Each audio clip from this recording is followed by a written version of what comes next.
Halo, I'm Bim and welcome my babies. Oke, kali ini Bim bakal ngebahas satu drama yang lagi tayang, yaitu See You in My 19 Life. Episode 1 tentang kebahagiaan, kesedihan, simpati, dan kegembiraan. Oke, langsung aja kita bahas. See You in My 19 Life merupakan drama Korea terbaru yang diadaptasi dari webtoon berjudul serupa. Drama romantis fantasi ini mempertemukan Shin Hye-sun dan An Bo Yoon sebagai pemeran utama. Di episode 1 ini, Ban Ji-eum yang diperankan oleh Shin Hye-sun menceritakan pengalaman hidupnya yang sudah bereinkarnasi atau terlahir kembali sebanyak 19 kali. Jadi, Ban Ji-eum selalu menemukan kembali ingatan kehidupannya yang lampau saat dia berumur 8-12 tahun. Semua kehidupan yang sudah ia lalui selalu kembali. Dia selalu ingat apa yang dia lakukan dan siapa dia di kehidupannya yang lampau, termasuk semua sedih dan bahagianya. Semua hal yang menyakitkan tentu saja menyiksanya dan semua kebahagiaan membuat ia rindu. Bayangin nih, ketika ia umur 9 tahun di kehidupan ke-19-nya, semua ingatan dia dari kehidupan 1 sampai ke kehidupan 18 bergemuruh kayak suara ombak datang menerjang. Sesak nafas nggak tuh anak kecil diterjang ingatan sebanyak itu. Dari semua ingatan yang datang, ingatan tentang anak laki-laki di kehidupan ke-18-nya menjadi ingatan yang paling dia rindukan. Entah karena itu ingatan paling indah, atau mungkin karena itu ingatan kehidupan yang paling baru dari semua ingatan kehidupan lampau yang dia punya. Di kehidupan ke-19 ini, dia terlahir sebagai seorang anak dari keluarga miskin yang ayahnya pencandu alkohol dan berjudi. Dia bahkan cuma melongo melihat ibunya yang kabur dari rumah. Anak-anak biasa pasti udah nangis lihat emaknya kabur, tapi buat dia yang udah makan asam garam kehidupan dari zaman kapan, itu sih biasa aja. Dia bahkan melakukan segala cara buat menafkahi keluarganya sekaligus mencari uang untuk modal ketemu Soha, anak kecil yang ada di kehidupan ke-18-nya dia. Dia bahkan tampil di TV dan menampilkan segala macam bakat, mulai dari menari, berbahasa asing, dan bercerita sejarah masa lampau. Tidak hanya di TV, dia juga tampil di panggung-panggung dan mendapatkan banyak bayaran, yang tentu saja diembat sama bapaknya buat berjudi dan minum-minum. Yang lebih mengagetkan lagi, bukan hanya bapaknya yang mengambil duit, tapi juga ada seorang anak laki-laki yang sepertinya abangnya dia, yang nyuri duitnya juga. Saat itu terjadi, dia bahkan tidak terlalu marah dan bilang, kalau itu belum seberapa, dia bahkan pernah hidup lebih parah di zaman perang. Emang beda sih orang yang biasa sulit sama orang yang baru nyoba hidup. Tapi sekuat-kuatnya dia tetap aja anak kecil yang berumur 9 tahun yang masih lemah secara mental dan fisik. Alhasil dia kabur deh dan menemui seseorang yang dia yakini bakal percaya sama dia sepenuhnya. Lagian zaman udah canggih, mana ada yang percaya soal reinkarnasi-reinkarnasian. Dan benar aja, Egyeong yang dia temui yang notabene-nya adalah ponakan dia di kehidupan ke-17 mempercayai dan membantu dia dengan senang hati. Kayaknya bukan hanya karena dia percaya sih, tapi dia emang dasarnya baik dan kasihan sama anak kecil ini. Karakternya emang aneh dan diperankan oleh aktris cilik yang mumpuni, melahirkan scene yang lucu dan sangat menghibur. Ini bakal jadi drama komedi tipis-tipis yang bakal disukai semua pecinta drakor maupun yang gak suka drakor sih. Episode 1 ini sebagian besar menyoroti kisah kehidupan Ban Ji-eum ketika dia hidup sebagai Yoon Ju-won dan bertemu Soha yang membuatnya tertarik kepada seseorang setelah sekian lama. Jelas saja, kehidupannya yang berulang membuat dia bosan dan tidak terlalu tertarik menjalani kehidupan. Soha adalah seorang anak laki-laki yang lebih muda daripada Ban Ji-eum saat itu. Anak laki-laki aneh yang benci sekali disebut anak kecil. Karena menurutnya jika dia anak kecil maka dia akan selalu jadi beban ibunya yang kala itu sakit-sakitan.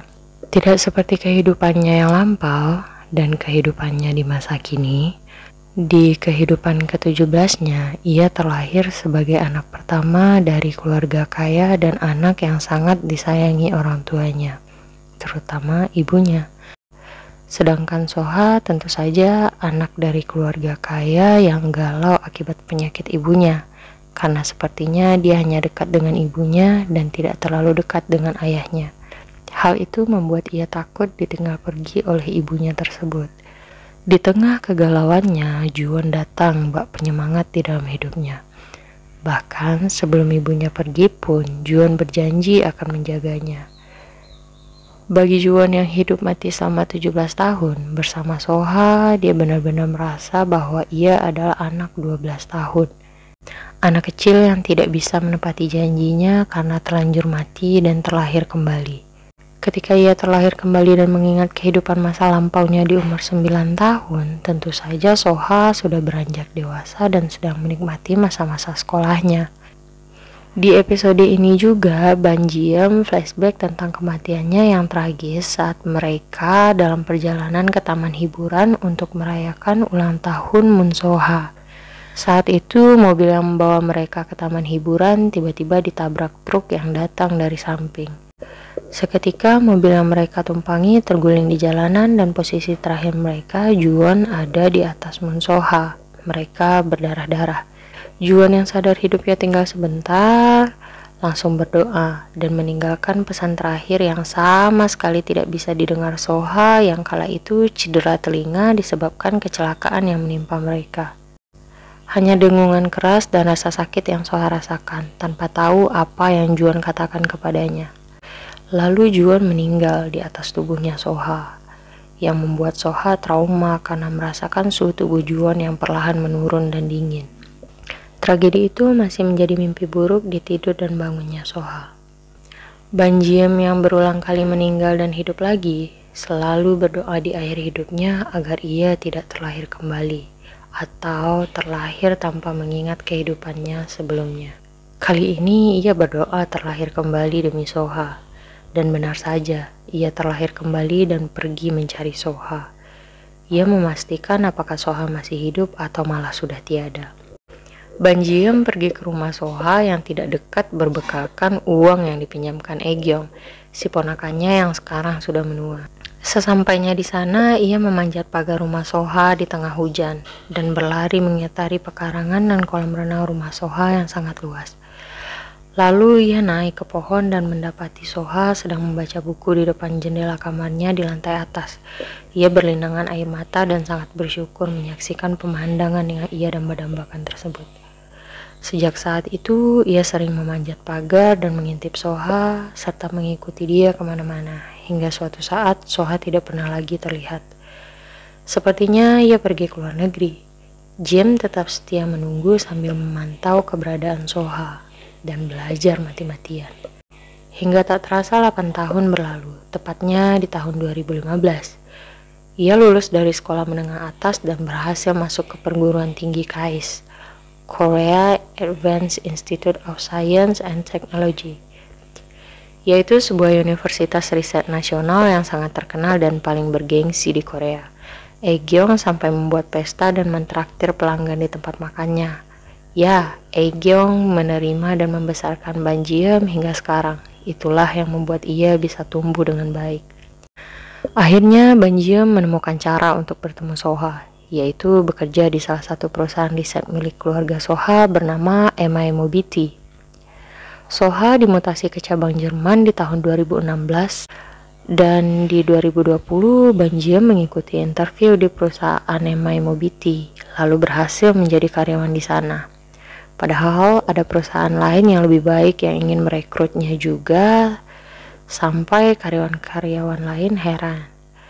Tentu saja ia tak mau, karena sasaran dia bukan perusahaan bagus, tapi pewaris perusahaan tersebut, yaitu Soha. Bukan karena dia gila harta, tapi karena memang tujuan hidupnya di kehidupan ke-19 ini hanya untuk bertemu dan hidup bersama Soha. Setelah bekerja di MI Mobility pun, ia tak kunjung bertemu Soha. Sampai-sampai ia berpikir untuk langsung ke Jerman dan bertemu Soha.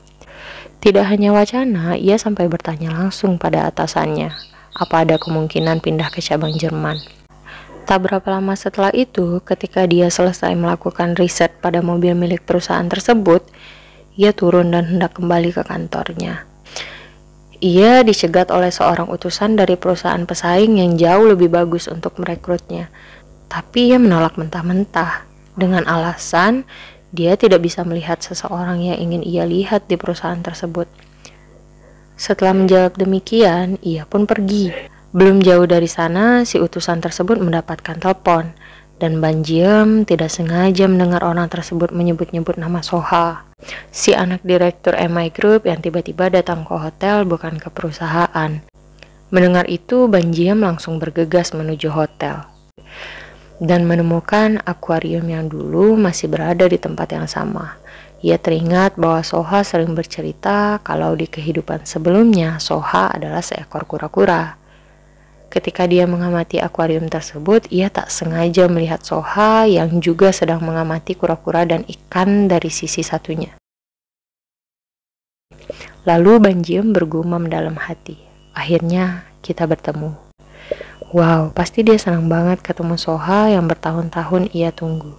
Setelah bertatapan beberapa saat, Soha berlalu pergi yang diikuti oleh Ban Jiem. Ternyata Soha pergi memantau hotel secara keseluruhan, termasuk kolam renang yang menyimpan banyak kenangan Soha dan ibunya. Ngomong-ngomong tentang kenangan di kolam renang, Soha dan Yoon Juwon alias Ban Jiem juga punya banyak kenangan di kolam renang. Meski bukan kolam renang hotel tersebut, melainkan kolam renang rumah Soha yang juga tempat Soha pernah menarik Juwon ke dalam kolam ketika Juwon pertama kali ke rumah Soha. Ia menariknya setelah Yoon Juwon bertanya, ada apa di bawah kolam tersebut? Hingga ia betah berlama-lama duduk di dasar kolam. Hari ini ia juga bertanya hal yang sama, karena Soha terlihat lama terpaku melihat ke dasar kolam, yang akhirnya dijawab Soha dengan, orang yang tidak berkepentingan dilarang masuk. Ketika Soha sedang pindahan, ia menanyakan soal persiapan untuk tim perencanaan hotel. Lalu sekretarisnya yang juga temannya tersebut menyodorkan berkas calon karyawan, yang salah satunya adalah lamaran Ban Jiem. Melihat kualifikasi Ban Jiem yang mumpuni dan punya banyak sekali skill termasuk skill bahasa, ia ragu. Ia merasa aneh dan berniat untuk tidak merekrut Ban Jiem. Tapi sekretarisnya meyakinkan dia untuk melakukan interview karena Ban Jiem punya banyak kompetensi. Tibalah hari yang dinanti Ban Jiem, ia diundang interview dan datang dengan senyum semeringah. Ketika memasuki ruangan, Ban Jiem memanggil Soha yang sedang membelakangi pintu masuk. Setelah beberapa kali memanggilnya, Jiem akhirnya sadar bahwa pendengaran Mun Soha terganggu saat terjadi kecelakaan. Ketika interview berlangsung, jelas terlihat bahwa Soha grogi dan berusaha santai. Lalu Soha menyampaikan bahwa mungkin pekerjaan ini tidak cocok untuk Ban Jiem. Yang dijawab santai oleh Ban Jiem, jika kau sulit membuat keputusan, mau mencoba berpacaran denganku? Yang membuat Soha terbatuk-batuk. Sungguh wanita yang aneh. Episode 1 diakhiri dengan scene Ban Jiem mengajak Soha berpacaran tanpa tedeng aling-aling. Kalau kalian penasaran sama detail kecil yang menghibur dan lucu, kalian harus nonton episode lengkapnya. Thanks for watching. Please like, comment, and subscribe. See you. I love you, babies.